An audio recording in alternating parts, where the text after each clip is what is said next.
ஆண்டவராகிய இயேசு கிறிஸ்துவின் நாமத்தினாலே இந்த புதிய காலை பொழுதிலே உங்களை சந்திப்பதிலே மகிழ்ச்சி அடைகிறேன். அநேக நாட்களுக்கு அப்புறம் இந்த காலை தியானத்தை ஏறெடுப்பதற்கு கர்த்தர் உதவி செய்திருக்கிறார். ஒரு சில காரணங்களால் இதை செய்யாவிட்டாலும் இன்று நாம் இதை தொடர்வதற்கு கர்த்தர் உதவி செய்திருக்கிறார். எபிரேயருடைய புத்தகம் 10ஆம் அதிகாரம் 23ஆம் வசனத்தை கடந்த நாட்களில் தியானிக்கிற பொழுது இருதயத்திற்குள்ளாக ஒரு வாஞ்சை ஏற்பட்டது. ஆமென், ஸ்தோத்திரம். இந்த வார்த்தைகளுடைய வாழ்க்கையில் எவ்வளவு பெரிய மாற்றங்களை கொண்டு வருகிறது என்பதை நினைக்கிற பொழுது உண்மையாகவே அந்த மாற்றத்திற்குள்ளாக நாம் கடந்து வர கடமைப்பட்டிருக்கிறோம்.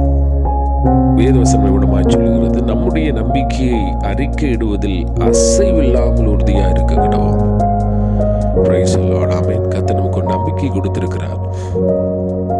அந்த நம்பிக்கையை அறிக்கையிடுவதில் அசைவில்லாமல் உறுதியாக இருக்க கடவோம் என்று சொல்லி வசனம் சொல்லுகிறது. ஏன் அப்படின்னா அடுத்த பகுதி இவனமாய் சொல்லுகிறது, வாக்குத்தத்தம் பண்ணினவர் உண்மையுள்ளவராய் இருக்கிறாரே. Praise the Lord. ஆமென். ஆகவே இந்த காலை பொழுதுல ஆமென் ஸ்தோத்திரம், நம்முடைய இருதயத்திற்குள்ளே வர வேண்டிய தீர்மானிக்கப்பட வேண்டிய ஒரு விஷயம் என்று சொன்னால், நம்முடைய நம்பிக்கை நாம் அறிக்கையிடுவதில் அசைவில்லாமல் உறுதியா இருக்க கடவோம். எந்த நிலையிலும் எந்த சூழ்நிலையிலும் ஆமென் கர்த்தர் நமக்கு கொடுத்த அந்த நம்பிக்கை அறிக்கை பண்ணவர்களாக இருக்க வேண்டும். Praise the Lord. ஆமென். அந்த அறிக்கை பண்ணுவதில் அசைவில்லாத உறுதி வேண்டும் என்று சொல்லி வசனம் சொல்லுகிறது. Praise the Lord. ஆமென். கர்த்தரை எந்த விஷயத்தில் நாம் நம்பினாலும் அவர் விசேஷமாக ஒவ்வொரு நாளும் நாம் ஆரம்பிக்கிற பொழுது, ஆண்டவரே இந்த காரியங்களை கர்த்தரை கொடுத்திருக்கிறதற்காய் ஸ்தோத்திரம், இதை நடத்தப்படுவதற்காய் ஸ்தோத்திரம், அசைவில்லாமல் உறுதி என்று சொல்லுகிற பொழுது ஆமென் ஸ்தோத்திரம், நம்பிக்கையை அறிக்கை பண்ணுவதிலே ஏற்படுகிறதான தடங்கல்கள் இல்லை, நம்பிக்கை அறிக்கை பண்ணுவதில் ஏற்படுகிறதான எதிர்மறைகள், இவைகள் எல்லாவற்றின் நடுவிலும் அவற்றை அறிக்கை பண்ணுவதில் அசைவில்லாமல் உறுதியாக இருக்க வேண்டுமா? Price the Lord. ஏன் என்று சொன்னால், எனக்கு வாக்கு கொடுத்திருக்கிறவர், உங்களுக்கு வாக்கு கொடுத்திருக்கிறவர் உண்மையா இருக்கிறாரே. ஆமென். வாக்குத்தத்தத்திற்கு நம்பிக்கைக்கும் மிகப்பெரிய தொடர்பு உண்டு.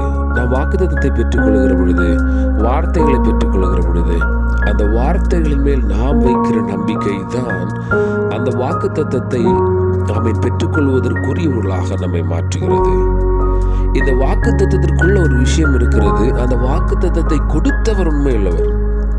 இன்றைக்கு உலகத்துல பல நேரங்களில் பல சூழ்நிலைகளில் மனிதர்கள் வாக்கு கொடுக்கிறார்கள், ஆனால் அது உண்மையாக இருக்கிறதில்லை. விட்டு விட மாட்டேன், வாழ்க்கை முழுவதனோடு கூட இருப்பேன், இல்லை என்று சொன்னால் நான் அப்படி செய்திருவேன் இப்படி செய்திருவேன் அப்படிங்கிற வாக்குத்தத்தத்தை கொடுப்பாங்க. ஆனால் அவங்க வாக்குத்தத்தத்தில் உண்மையுள்ளவர்களாக இருக்க மாட்டாங்க. அதை நான் நம்பவும் முடியாது. Price the Lord. ஆனால் இந்த நாளில் ஆண்டவர் நமக்கு கொடுத்திருக்கிற மிகப்பெரிய விஷயம் என்று சொன்னால், வாக்குத்தத்தம் பண்ணி இருக்கிறவர் உண்மையுள்ளவராக இருக்கிறார். இந்த உண்மையுள்ளவராக இருக்கிறாரு அப்படிங்கிற வார்த்தையினுடைய அற்புதமான அர்த்தம் என்று சொன்னால், ஆல்ரெடி தான் சொன்னதை நிறைவேற்றி இருக்கிறார் அப்படிங்கிறதுடைய அர்த்தத்தை நாம் பார்க்க முடியும். ஒருவர் ஒரு வாக்கு கொடுக்கிற பொழுது அவரை எப்படி நான் நம்புவது? ஆல்ரெடி அவர் கொடுத்த வாக்குகளை நிறைவேற்றி இருக்கிறார், செய்திருக்கிறார். அவனமாய் இங்க உங்களுடைய நம்பிக்கையை அறிக்கையிட முடியும். அந்த நம்பிக்கையிலே அசைவில்லாதவர்களாய் உறுதியாயும் இருக்க முடியும். ஏனென்று சொன்னால், வாக்குத்தத்தம் பண்ணினவர் உண்மையுள்ளவராக இருக்கிறார். அவர் அதை நிச்சயமாய் செய்து முடிப்பார். ஆமெனாகவே இந்த காலப்பொழுது அருமையான தேவனுடைய பிள்ளைகளே, நம்முடைய வாழ்க்கையில் ஒவ்வொரு நாளும் பலவிதமான பிரயாசங்கள், கஷ்டங்கள், நெருக்கங்கள், வியாதிகள், வேதனைகள், நம்பிக்கை இல்லாத சூழ்நிலைகள் எல்லாவற்றின் நடுவிலும் ஒரே ஒரு விஷயத்தை பிடித்துக் கொள்ளுங்கள், வாக்குத்தத்தத்தை பிடித்துக் கொள்ளுங்கள். அது மாத்திரமல்ல, அந்த வாக்குத்தத்தம் பண்ணினவர் அவர் உண்மையுள்ளவராக இருக்கிறார் என்பதை பிடித்துக் கொள்ளுங்கள்.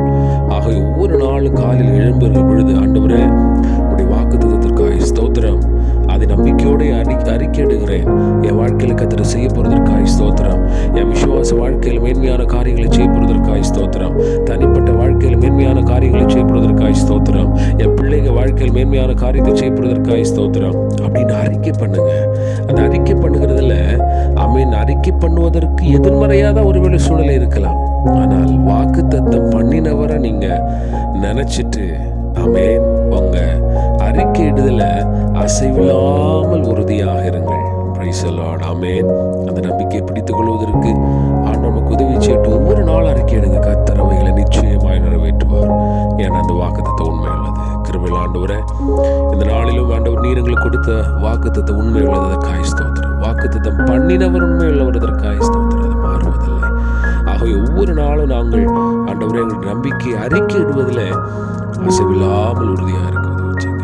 இயேசுவின் நாமத்தில் கேட்க நல்ல பிதாவே. ஆமென். God bless you.